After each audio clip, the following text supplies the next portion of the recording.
Hello दोस्तों, नमस्कार। स्वागत है आप सभी का आपके अपने YouTube channel result with Gautam sir पर।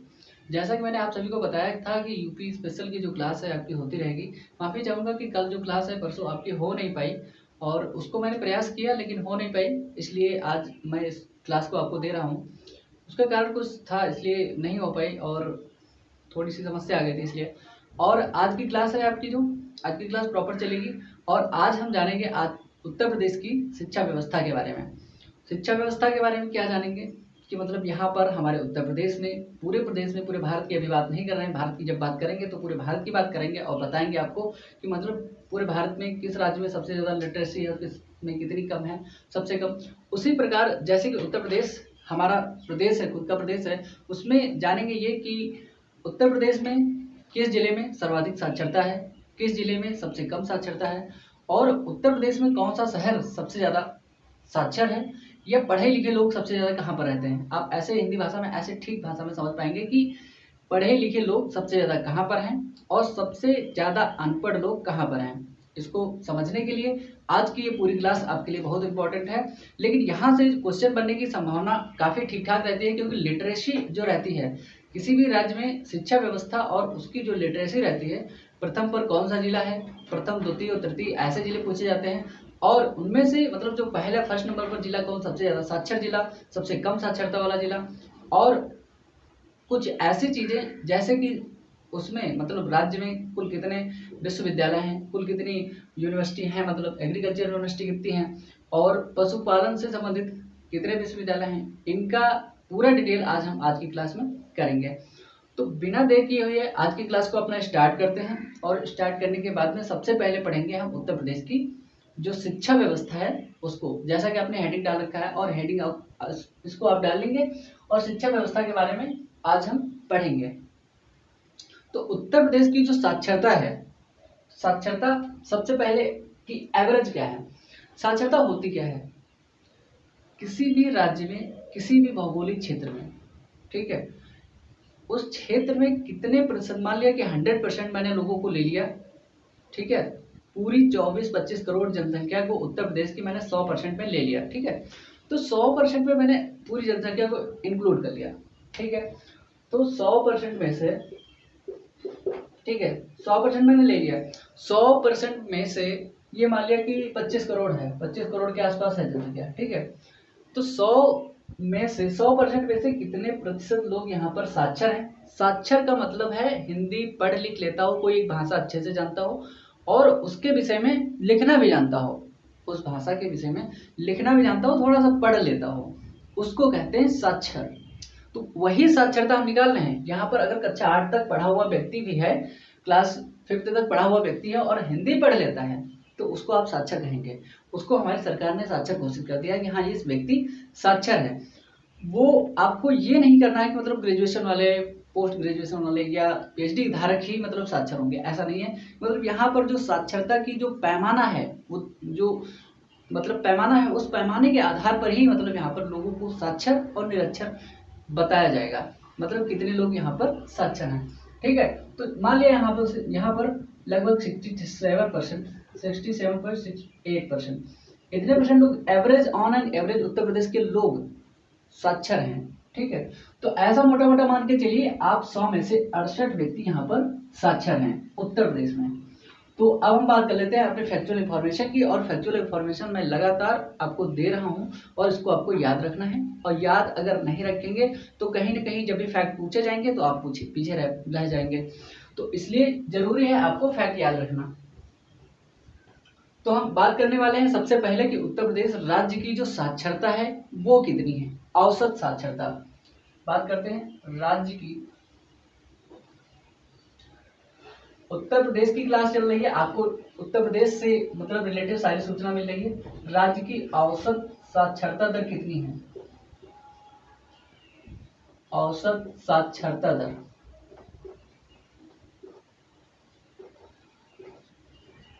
तो राज्य की जो औसत साक्षरता दर है ना, वो अभी मैंने आपको बताई थी, कितनी है, 67.68, 67.68%।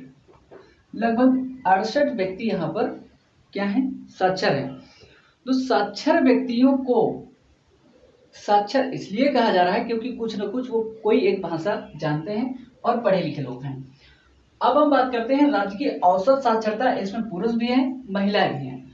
अब हम बात करते हैं कि मतलब पुरुष कितने परसेंट साक्षर हैं और महिलाएं कितने परसेंट साक्षर हैं। राज्य की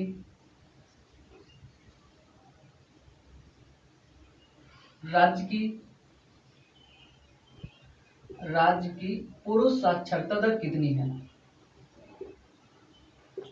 पुरुष साक्षरता दर,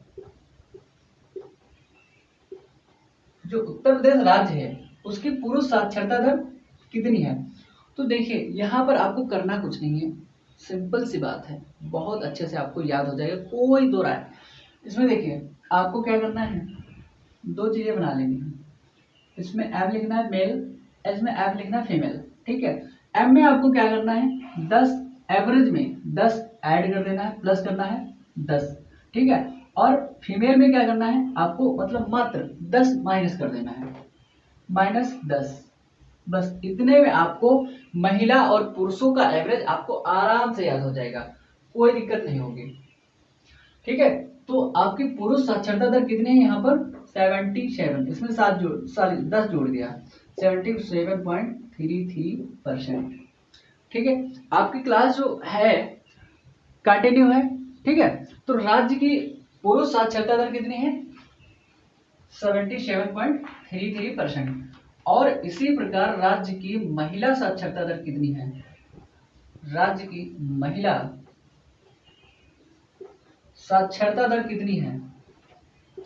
तो राज्य की महिला साक्षरता दर जो है ना वो है आपकी, देखिए इसमें से एवरेज में से 10 घटाएंगे, 10 घटाएंगे तो कितना बचेगा 57।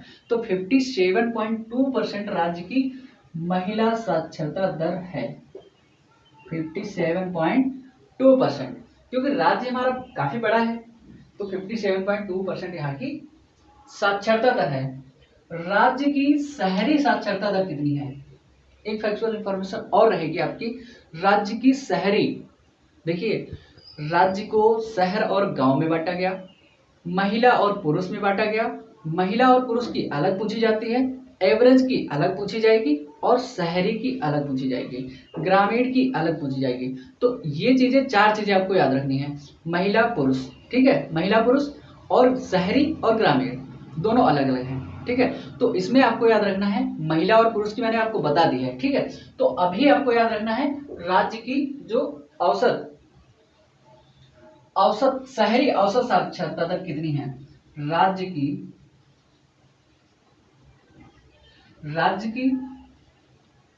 शहरी औसत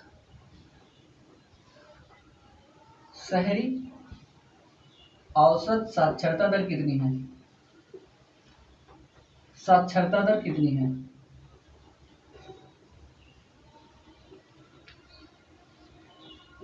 राज्य की शहरी औसत साक्षरता दर है लगभग 75%। तो 75% यहाँ पर लोग शहर में 75.1% के लोग आसपास लोग कितने हैं, साक्षर हैं और पढ़े लिखे हैं। मतलब ये लोग ऐसे हैं, शहरी लोग हैं, शहर में लिटरेसी ऑलवेज ज़्यादा रहती है, उसका कारण यहाँ पर जो शिक्षा व्यवस्था होती है ठीक होती है, अच्छी होती है, प्राइवेट स्कूल खूब ज़्यादा भर भर के होते हैं, आसपास स्कूलों की भरमार होती है तो बच्चे ज़्यादा पढ़ाई करते हैं। शहर में कहीं ना कहीं गांव से स्टेटस मेंटेन करके लोग चलते हैं और शहर में कहीं ना कहीं पैसा ज़्यादा होता है, आपको भी पता है। शहर में पढ़ाई का महत्व कुछ ज़्यादा होता है गांव की अपेक्षा। शहर में इंफ्रास्ट्रक्चर जो शिक्षा व्यवस्था होती है वो भी काफ़ी ठीक ठाक होती है, डेवलप होती है, गांव की अपेक्षा बहुत ज़्यादा मात्रा में। गांव में दूर दूर तक एक ही स्कूल होता है, शहर में एक ही जगह पर कई स्कूल होते हैं, ऐसा आपने खूब देखा होगा। तो ये मतलब कहीं ना कहीं कई सारे फैक्टर हैं इसके पीछे जो शहर के पीछे काम कर रहे हैं और ये शहर को मतलब आगे कर रहे हैं। तो शहर में जनसंख्या भी ज़्यादा होती है, यहाँ पर जनसंख्या ज़्यादा होती है तो लोग इंफ्रास्ट्रक्चर ज़्यादा यहाँ पर डालना चाहते हैं। तो इंफ्रास्ट्रक्चर जब सरकार का भी यहाँ पर ज़्यादा पड़ेगा, निजी प्राइवेट का भी पड़ेगा, तो फिर क्या होगा, तो दोनों की भागीदारी जब बढ़ेगी आगे तो यहाँ पर कहीं ना कहीं डेवलपमेंट तो होगा ही। तो यहाँ पर जो आपकी साक्षरता दर है, साक्षरता दर कैसे बढ़ेगी वो भी मैंने आपको बता दिया। तो साक्षरता दर यहाँ पर कितनी है, एवरेज है यहाँ पर 75%। अब यहाँ पर देखेंगे, बात करेंगे कि जो राज्य की महिलाएं शहर में है ना, शहर में महिलाएं और पुरुष दोनों रहते हैं, तो शहर में भी महिलाएं और पुरुष पुरुष जो दोनों की मतलब बात करेंगे हम यहाँ पर, तो बात करेंगे कि राज्य की शहरी जो पुरुष साक्षरता दर है वो कितनी है। राज्य की शहरी पुरुष साक्षरता दर यहाँ पर कितनी है। तो हम एक फैक्ट को लिखने वाले हैं कि राज्य की शहरी पुरुष साक्षरता दर, राज्य की शहरी पुरुष साक्षरता दर कितनी है। तो ये है आपकी 80.5% के आसपास। कितनी है? 80.5%, 80.5, लगभग 80.5%। मतलब जो पुरुष हैं ऑलवेज आगे हैं, महिलाएं हैं वो पीछे हैं। उसका कारण है पितृसत्ता। हमारे देश की पितृसत्ता जो काम कर रही है, कहीं ना कहीं उसी के इंफॉर्मेशन से। देखिए, जब आपने इतिहास पढ़ा होगा, इतिहास में परिवार पढ़ा होगा, समाज पढ़ा होगा, वर्ग पढ़े होंगे, तो आज भी आपको कहीं ना कहीं रिजर्वेशन तो मिलता है ना। रिजर्वेशन क्यों दिया जाता है? रिजर्वेशन मिलता है, उसको क्यों दिया जाता है? कहीं ना कहीं पिछड़ापन है, सामाजिक ऊंच नीच, जो भेदभाव तो अब मतलब बहुत कम हो गया है, फिलहाल अब भी होता है, कहीं कहीं होता है।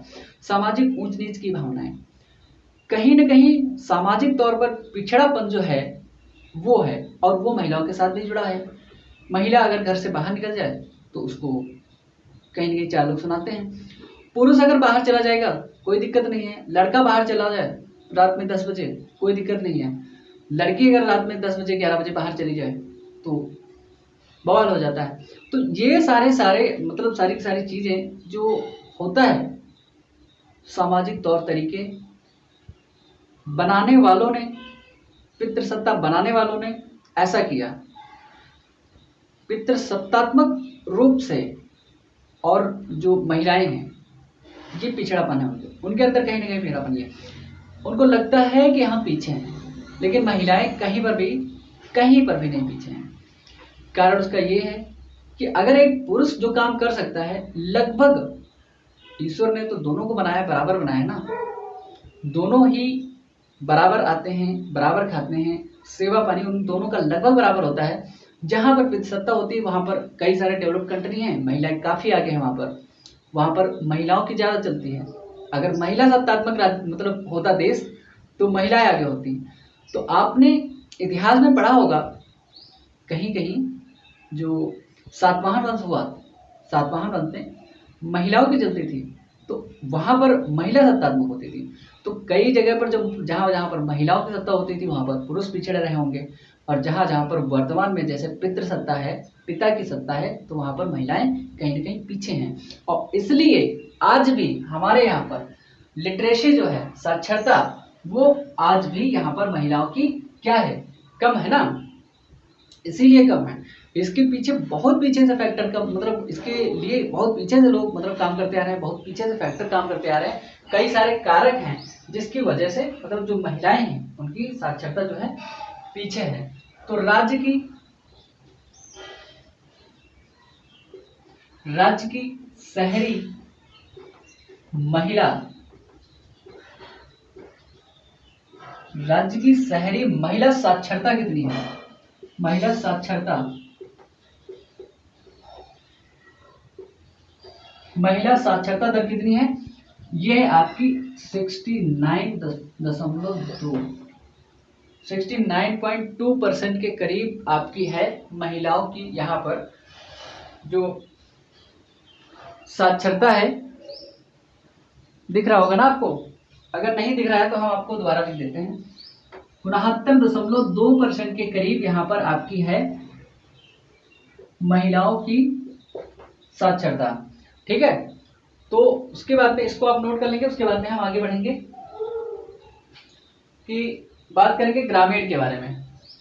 राज्य का जो देखिए, जो गांव का इलाके हैं, गांव के क्षेत्र होते हैं, उनको आप ध्यान रखेंगे, क्योंकि ग्रामीण इलाके की कहीं न कहीं कई बार मतलब पूछ ली जाती है। और राज्य को हमने दो में डिवाइड किया, सबसे पहले महिला और पुरुष, उसके बाद में राज्य को हमने डिवाइड किया दो भागों में, और जो कि शहरी और ग्रामीण इलाके। तो गांव के इलाकों में क्या होता है, कहीं ना कहीं शिक्षा व्यवस्था जो होती है पिछड़ापन होता है शिक्षा व्यवस्था का। तो गांव के इलाकों में शिक्षा व्यवस्था पिछड़ापन होता है। तो ग्रामीण साक्षरता मतलब कितनी है हमारे राज्य की, बात करते हैं कि राज्य की ग्रामीण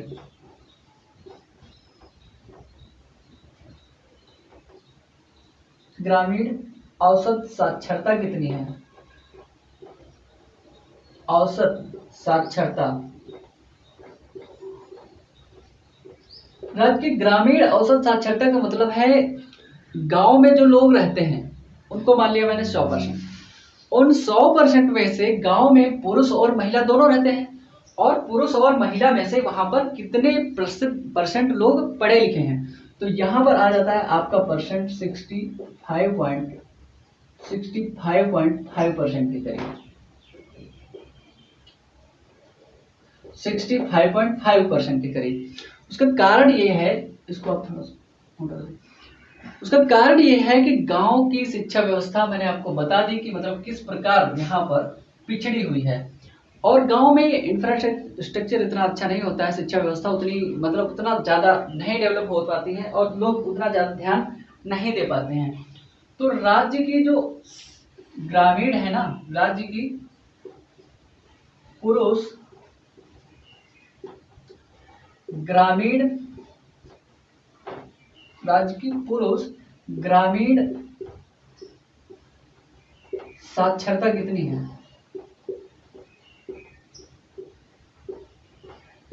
यह है आपकी 76.3% के करीब, 76.3 के आसपास जो राज्य की पुरुष साक्षरता दर है वो ग्रामीण में है। गांव में पुरुष साक्षरता दर ज्यादा है, महिलाओं की, गांव में महिलाओं की साक्षरता सबसे कम होगी। इसको आप अनुमान लगा सकते हैं। उसका कारण है, एक तो गांव है और दूसरी महिला। तो गांव में पढ़े लिखे लोग कम होते हैं, उतने साक्षर नहीं होते हैं। तो गांव की साक्षरता दर, अब हम बात करेंगे कि राज्य की जो महिला है, राज्य की महिला ग्रामीण साक्षरता दर मतलब राज्य में कितनी होगी, ज्यादा साक्षर नहीं है यहाँ पर। उसका कारण ये है, राज्य की महिला ग्रामीण साक्षरता दर कितनी है, ग्रामीण साक्षरता दर यह है आपकी 53.4% के करीब, 53.4% के करीब है ये। सॉरी 53.4 नहीं, यहां पर है 7%। क्योंकि कारण ये है उसका कि 53% आपने एवरेज में देखा था, कितना था 57.2। यहां पर ग्रामीण इलाकों में कितनी है, आपने देखा है 53.7। आपने शहरी इलाकों में देखा था 69.5 के आसपास रहा था ना, 69.2 के आसपास रहा था। तो 53.7 आप इतना याद रखिए कि लगभग 53 और 54% के करीब महिलाएं गांव में साक्षर हैं। 53 से 54%, इतना याद रखिए आप, मोटा मोटा आप याद कर लीजिए, कोई दिक्कत नहीं है, आपसे क्वेश्चन हो जाएगा। राज्य की महिला ग्रामीण साक्षरता दर हो गई, राज्य के पुरुष ग्रामीण साक्षरता दर हो गई, राज्य की शहरी साक्षरता दर हो गई, राज्य की पुरुष साक्षरता, शहरी पुरुष साक्षरता दर, शहरी ग्रामीण साक्षरता दर, इतना मैंने आपको बता दिया। उसके बाद में जब हम देखते हैं कि मतलब जो ग्रामीण इलाके हैं हमारे, उन ग्रामीण इलाकों में या हमारे यहाँ पर सबसे ज्यादा साक्षरता वाला जिला कौन सा है, तो वो कौन सा है, सर्वाधिक साक्षरता वाला जिला उत्तर प्रदेश का है। राज्य का सर्वाधिक मतलब जहां पर सबसे ज्यादा पढ़े लिखे लोग हैं, सर्वाधिक साक्षरता वाला जिला, साक्षरता वाला जिला कौन है? जहां पर सबसे ज्यादा लोग पढ़े लिखे लोग हैं, यह है आपका गौतम बुद्ध नगर। गौतम बुद्ध नगर, ठीक है। यहाँ पर लोग सर्वाधिक मतलब सबसे ज्यादा पढ़े लिखे लोग हैं, और यहाँ का जो औसत है आपका लगभग 80% के करीब है। 80.1% के करीब यहाँ पर लोग साक्षर हैं। अब यहीं पर बात कर लेते हैं कि राज्य का न्यूनतम साक्षरता वाला जिला कौन सा है, कि मतलब कहीं ना कहीं सबसे ज्यादा और सबसे कम वाले तो पूछे ही जाएंगे ना आपके। राज्य का न्यूनतम साक्षरता वाला जिला, न्यूनतम साक्षरता वाला जिला कौन सा है? ये आपका श्रावस्ती। श्रावस्ती में जो शिक्षा व्यवस्था है ठीक ठाक नहीं है, वो कमजोर, मतलब एक तरह से उतना इम्पोर्टेंस नहीं दिया जाता है शिक्षा को, इसलिए यहाँ पर श्रावस्ती जो है पिछड़ा हुआ लगभग इलाका है यहाँ पर। अब यहीं पर बात करते हैं कि सर्वाधिक पुरुष साक्षरता वाला जिला कौन सा है, और वहीं पर बात करेंगे सर्वाधिक महिला साक्षरता वाला जिला, क्योंकि बात यह होगी कि पुरुष और महिलाओं में हमने एक बार बांट लिया है और दूसरी बार बांटा हमने किसमें, शहर और गांव में, पूरे उत्तर प्रदेश को। तो यहां पर बात करेंगे पहले राज्य में सर्वाधिक पुरुष साक्षरता वाला जिला कौन सा है। तो राज्य में बात करते हैं, राज्य में सर्वाधिक पुरुष साक्षरता वाला जिला, पुरुषों और महिलाओं में मैंने बांट दिया ना आपको, तो राज्य में सर्वाधिक पुरुष साक्षरता वाला जिला, पुरुष साक्षरता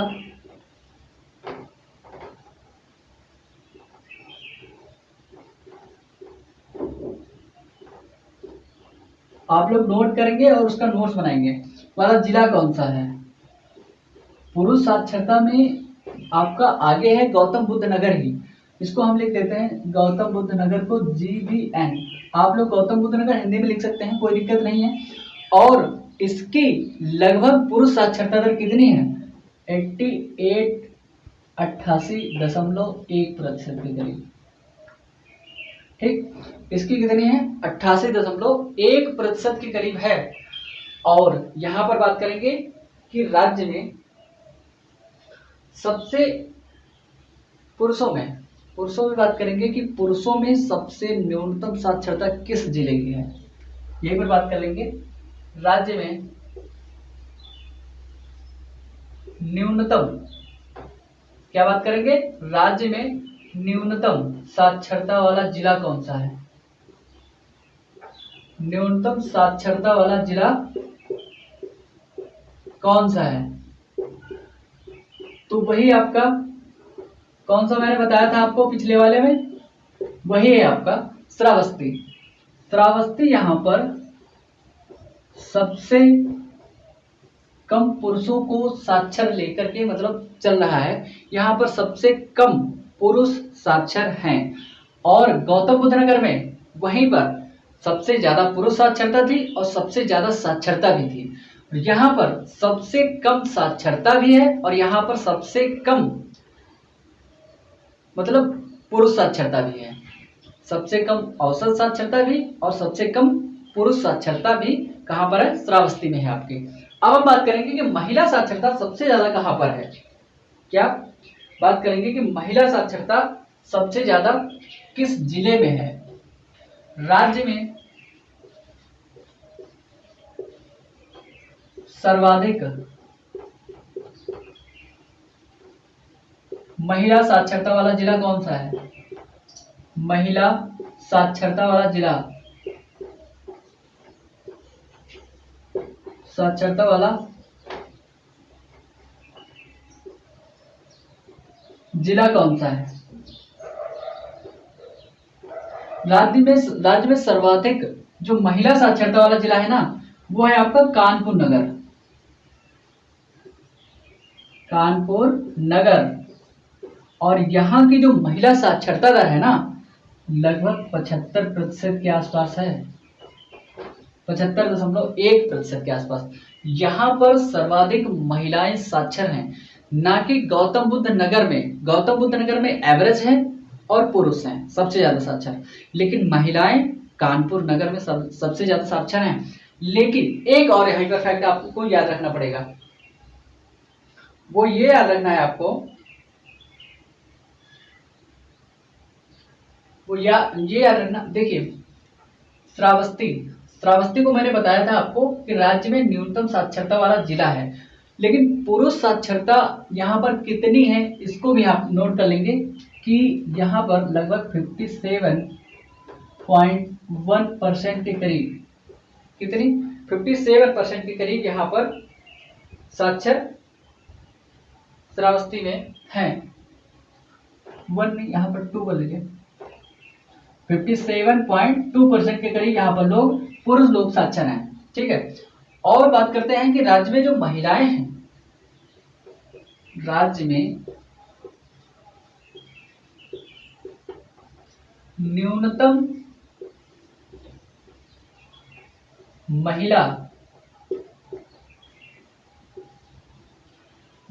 महिला साक्षरता वाला जिला कौन सा है, ये भी बात करनी जरूरी थी ना। न्यूनतम महिला साक्षरता वाला जिला,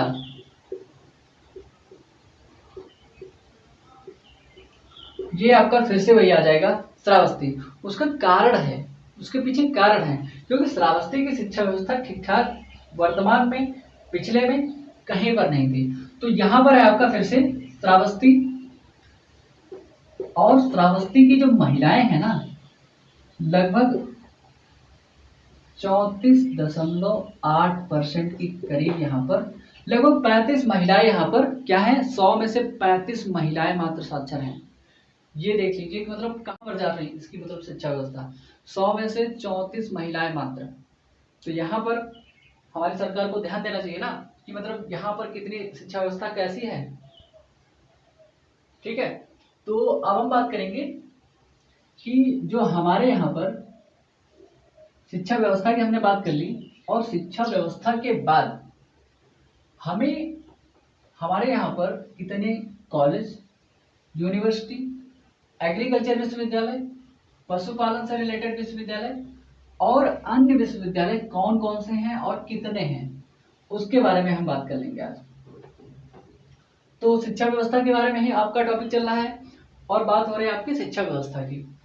अब हम यहाँ पर एक छोटा सा टॉपिक और डालेंगे, महाविद्यालय और उत्तर प्रदेश के महाविद्यालय और नहीं, ऐसा डालिए आप, महाविद्यालय पहले नहीं, विश्वविद्यालय, हेडिंग डालेंगे आप छोटी सी, विश्वविद्यालय एवं महाविद्यालय।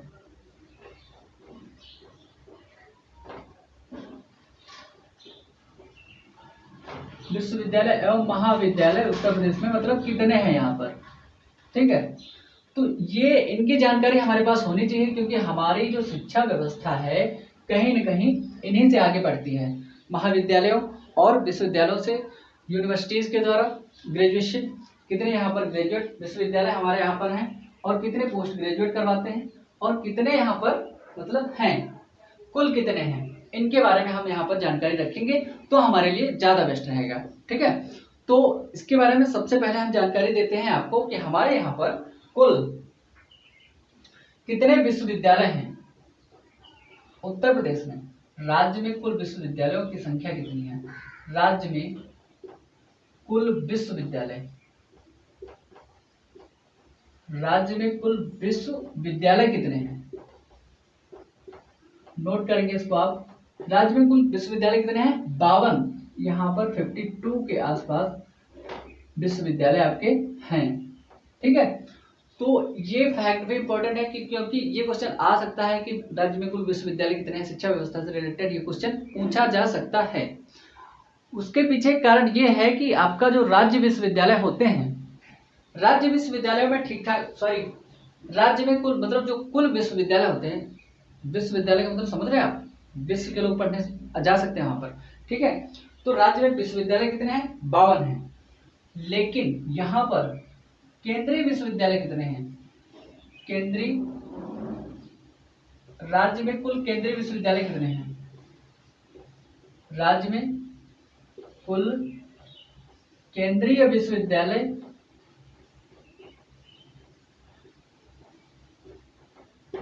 को आप ऐसे ही लिख लीजिए, और इच्छा हो तो आप पूरा विश्वविद्यालय लिख लीजिए। केंद्रीय विश्वविद्यालय कितने हैं यहाँ पर? आपके लगभग 6 हैं। 6 हैं मतलब लगभग क्या, 6 हैं ही। 6 विश्वविद्यालय हैं आपके केंद्रीय विश्वविद्यालय, सेंट्रल यूनिवर्सिटी। आपने इलाहाबाद यूनिवर्सिटी का नाम सुना होगा, एएमयू का नाम सुना होगा, बीएचयू का नाम सुना होगा। ये सभी क्या है? आपके केंद्रीय विश्वविद्यालय हैं, ठीक है। इन सबको आप क्या कहेंगे? केंद्रीय विश्वविद्यालय हैं। तो कुल मिलाकर के कितने कुल केंद्रीय विश्वविद्यालय हैं? 6 हैं आपके कुल केंद्रीय विश्वविद्यालय। और यहाँ पर राज्य विश्वविद्यालय, राज्य विश्वविद्यालय कितने हैं? कितने? राज्य विश्वविद्यालय कितने हैं? स्टेट यूनिवर्सिटी मतलब राज्य विश्वविद्यालय कितने हैं? तो यहाँ पर लगभग 19 आपकी उत्तर प्रदेश में स्टेट यूनिवर्सिटीज हैं, ठीक है। 19 आपकी स्टेट यूनिवर्सिटीज हैं। उसका कारण यह है कि 19 यूनिवर्सिटीज में हमारे सबकी मतलब जो राज्य होते हैं अपनी तरफ से पढ़ाई करवाते हैं। और आपके स्नातक स्तरीय महाविद्यालय मतलब कितने हैं? स्नातक जो स्नातक करवाते हैं, और स्नातक मतलब ग्रेजुएशन, अंडर ग्रेजुएशन होता है जो, स्नातक कितने मतलब महाविद्यालय हैं जो यहाँ पर करवाते हैं। तो उसके जो संख्या है यहाँ पर, जो आपकी राज्य के स्नातक स्तरीय महाविद्यालय कितने हैं? राज्य में विश्वविद्यालय की संख्या हो गई। राज्य के स्नातक स्तरीय विश्वविद्यालय कितने हैं? राज्य के स्नातक, ग्रेजुएशन समझते हैं ना आप लोग, ग्रेजुएट मतलब आपके ग्रेजुएशन वाले, स्नातक स्तरीय जो राज्य के हैं मतलब वो कितने हैं? महाविद्यालय। यहाँ पर महाविद्यालय की संख्या 95 के करीब। राज्य के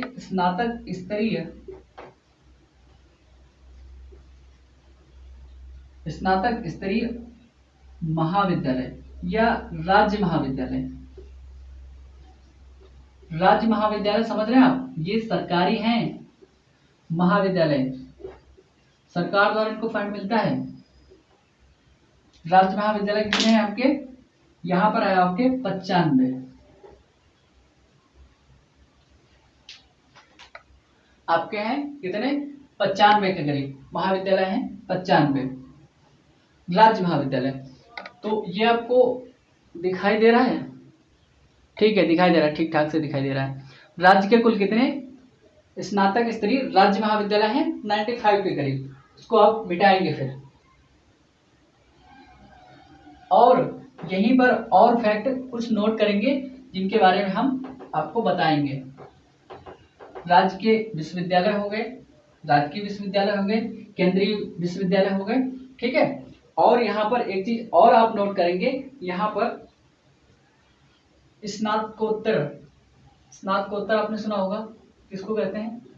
पीजी को कहते हैं, पीजी को स्नातकोत्तर महाविद्यालय।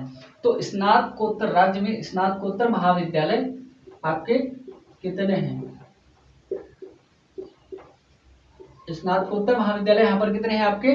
लगभग 42 यहाँ पर आपके राज्य में, उत्तर प्रदेश राज्य में 42 स्नातकोत्तर मतलब जो पोस्ट ग्रेजुएशन करवाते हैं, जो मास्टरेट की डिग्री प्रदान करते हैं आपको, वो आपके हैं स्नातकोत्तर महाविद्यालय। कितने हैं यहाँ पर? आपके 42 हैं। और आपकी जो बात करते हैं, आपकी जो पशु चिकित्सा से संबंधित अपने राज्य में एक विश्वविद्यालय के अलावा कहीं नहीं है। और उसकी हम बात करेंगे, राज्य में पशु चिकित्सा विश्वविद्यालय। चिकित्सा विश्वविद्यालय कितने हैं? पशु चिकित्सा विश्वविद्यालय है आपका यहाँ पर मात्र केवल और केवल एक है। और यहीं पर बात करते हैं कि राज्य में एग्रीकल्चर से रिलेटेड, कृषि, ठीक है, एग्रीकल्चर से रिलेटेड मतलब जो हमारा है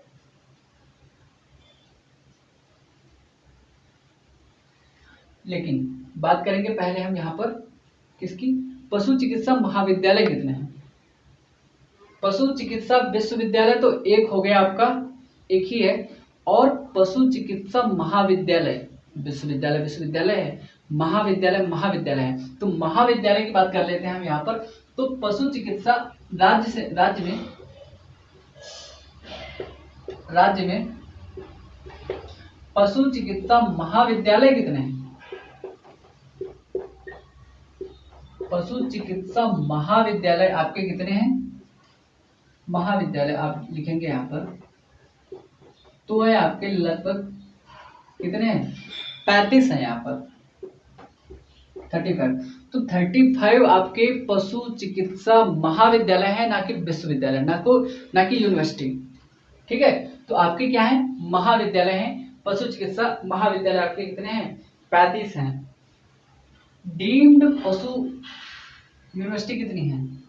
डीम्ड यूनिवर्सिटी का दर्जा यूजीसी नेट जो आपके वर्ष 1956 में जो अधिनियम आया था उसके द्वारा जो यूनिवर्सिटीज होती हैं उनको दर्जा दिया जाता है, डीम्ड यूनिवर्सिटी का दर्जा। तो डीम्ड यूनिवर्सिटी प्राप्त जो पशु चिकित्सा विश्वविद्यालय हैं वो यहाँ पर कितने हैं?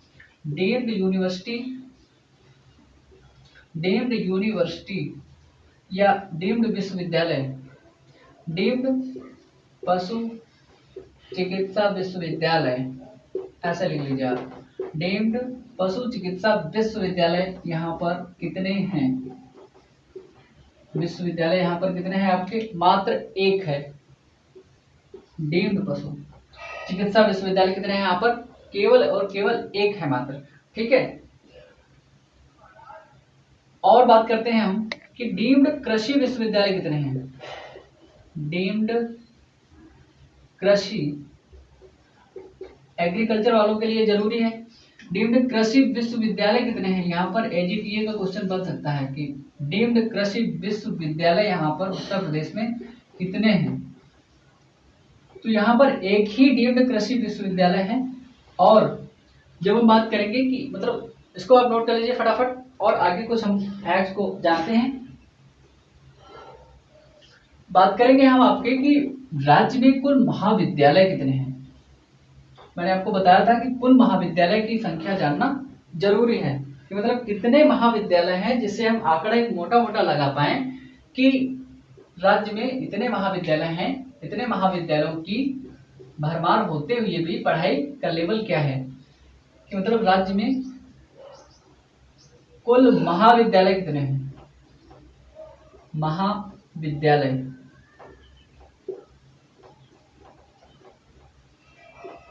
राज्य में कुल महाविद्यालय कितने हैं?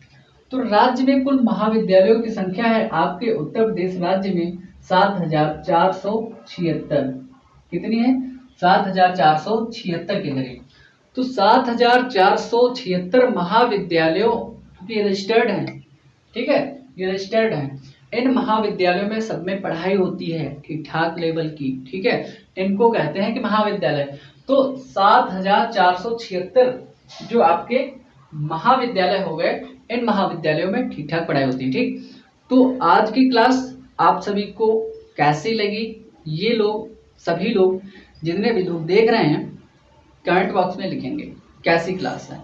आज की क्लास कल की क्लास से बेहतर है, अच्छी है, खराब है, वो आप कमेंट बॉक्स में कमेंट करेंगे, ठीक है।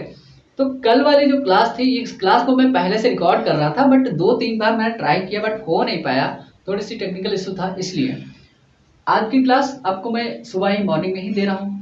और इस क्लास को आप लोग देखिए, एंजॉय करिए, लेकिन लोगों के साथ में साझा करने से मत चूकिए, क्योंकि जिसके पास ये नहीं जाएगी वो कहीं ना कहीं पीछे रह जाएगा। तो आप अपने दोस्तों तक ही 2-4 दोस्तों तक अगर शेयर कर देते हैं तो बहुत अच्छी बात है उसके लिए।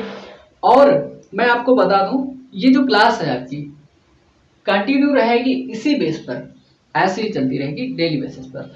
और मैं पूरा प्रयास करूंगा कि आप कोई क्लास छूटे ना, कोई दिन छूटे ना, और आपकी क्लास होती रहे, ठीक है। और आप तब तक अपनी पढ़ाई अच्छे से जारी रखें, करते रहें, और क्लास को करते रहें। क्लास को करने के साथ साथ में रिवीजन आप कर लिया करिए। एक दिन में रिवीजन हो सकता है पूरी क्लास का, जितनी भी मैंने क्लास ली है उसका 1 से 2 दिन में रिवीजन आराम से अच्छे से आप कर सकते हैं, कोई दिक्कत नहीं है, बेहतर होता है। और रिवीजन करना अच्छा होता है। और चीज़ें अगर कहीं पर भी बाय मिस्टेक होता है तो आप उसको कमेंट बॉक्स में मैं पिन कर देता हूँ, आप उसको देख लीजिएगा। पहली बात तो कोई मिस्टेक होनी नहीं चाहिए। अगर मिस्टेक बाय मिस्टेक होती भी है, छोटे छोटे मिस्टेक को, तो आप उसे माफ़ कर देंगे, और माफ़ करने के साथ में उसको कमेंट बॉक्स में एक बार चेक जरूर कर लेंगे, ठीक है। तो आज की क्लास को हम यहीं तक रखेंगे, क्योंकि ज़्यादा लंबा होना जरूरी नहीं है। और आप लोग एंजॉय करें, क्लास को देखें और लोगों तक साझा करें। मेरा यही आशा और उम्मीद रहेगी कि जितनी जल्दी हो सके इस क्लास को अब मैं पूरा करूं, जितनी भी हो सके, जितने भी 100, 200, 150, 300 जितने भी वीडियो हो सके उत्तर प्रदेश स्पेशल के बारे में, आपको इससे बाहर जाने की जरूरत ना पड़े। चाहे जितनी आप पढ़ाई कर लें, इससे बाहर ना जाए। उत्तर प्रदेश स्पेशल के बारे में इतना स्टैटिक में पढ़ाना चाहता हूँ कि उत्तर प्रदेश इससे बाहर जाए ही ना, ठीक है। कोई भी क्वेश्चन इससे बाहर ना जाए। तो कहीं ना कहीं यूपीपीसीएस में क्वेश्चन आएंगे 10, 15, 17 क्वेश्चन, इसको लेकर स्टैटिक और दोनों करंट अफेयर को लेकर के 15 से 20 क्वेश्चन तो आते ही आते हैं। आरओ का एग्जाम आएगा, वहां पर क्वेश्चन तो आपको मिलेंगे ही मिलेंगे। यहाँ के खनिज, मिट्टी से रिलेटेड, हर एक नदी से रिलेटेड, सबसे रिलेटेड क्वेश्चन मिलेंगे आपको। ये सब टॉपिक मैं काउंट करवाऊंगा और आपको पढ़ाऊंगा भी। मैंने आपको लिखवाया था सिलेबस में, ठीक है। तो ये सारी की सारी चीजें आपको लेना है, अच्छे से लेना है, ग्रहण करना है। आप अगला हमारा जो टॉपिक होगा, लगभग 2 से 3 दिन, 2 से 3 क्लास और इसमें बची हैं, और उसके बाद में हम स्टार्ट करेंगे उत्तर प्रदेश की हिस्ट्री, मतलब इतिहास, ancient history of Uttar Pradesh, ठीक है। तो उसके बारे में पढ़ेंगे, जानेंगे कि मतलब सभ्यता कहाँ कहाँ पर हमारे साथ चीज के मिले हैं, कौन कौन सी जगह पर, कौन कौन से स्थान पर। ठीक ऐसे ही फैक्चुअल इंफॉर्मेशन में समझाते हुए और आपको कॉन्सेप्चुअल इंफॉर्मेशन में देते हुए मैं आपको पढ़ाते हुए आगे लेकर चलूंगा, ठीक है। तो बात हो गई, सब कुछ हो गया। आप सभी लोग अच्छे से क्लास को करें। आप सभी का बहुत बहुत धन्यवाद। तब तक के लिए नमस्कार, जय हिंद।